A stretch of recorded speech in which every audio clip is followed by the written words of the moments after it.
আসসালামু আলাইকুম।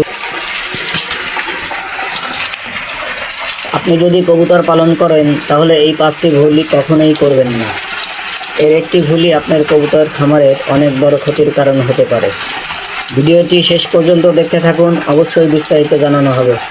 প্রথমত আমরা 1 নম্বর ধরবো আপনার খাঁচা বা লফট পরিষ্কার না রাখা।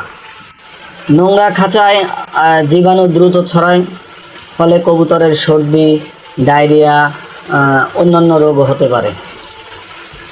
আর 2 নম্বরে রাখবো আপনার শুধু গম বা ভুট্টা এসব খাবার দিলে হবে না, ঠিক আছে। সুষম খাদ্য দিতে হবে এবং পরিষ্কার পানি দিতে হবে এবং প্রয়োজনীয় যেন মিনারেল পেতে পারে সেরকম খাদ্য দিতে হবে। আর 3 নম্বরে রাখলাম কবুতর আলাদা না রাখা। তার কারণ হলো একটু অসুস্থ কবুতর পুরো খামারে রোগ ছড়িয়ে দিতে পারে। অসুস্থ কবুতর দেখলে অবশ্যই আলাদা কথা পানিটা দেখছেন কি বললে হলে দূষিত রাখতে পারবে। আর 4 নম্বরটা আপনার ধরলাম অতিরিক্ত দিন করে কবুতর রাখা যাবে না, কারণ কম জায়গায় বেশি কবুতর রাখলে ওরা ঝগড়া করে, মারামারি করে, স্ট্রেস হয় আর রোগ প্রতিরোধের ঝুঁকিও বেড়ে যায়।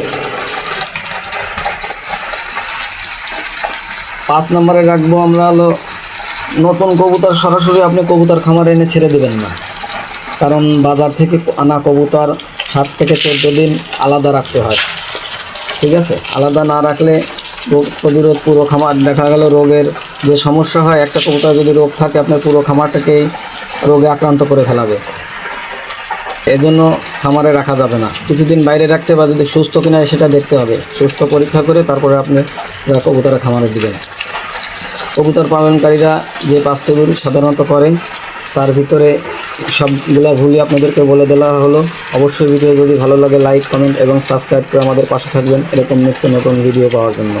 আসসালামু আলাইকুম ওয়া রাহমাতুল্লাহ।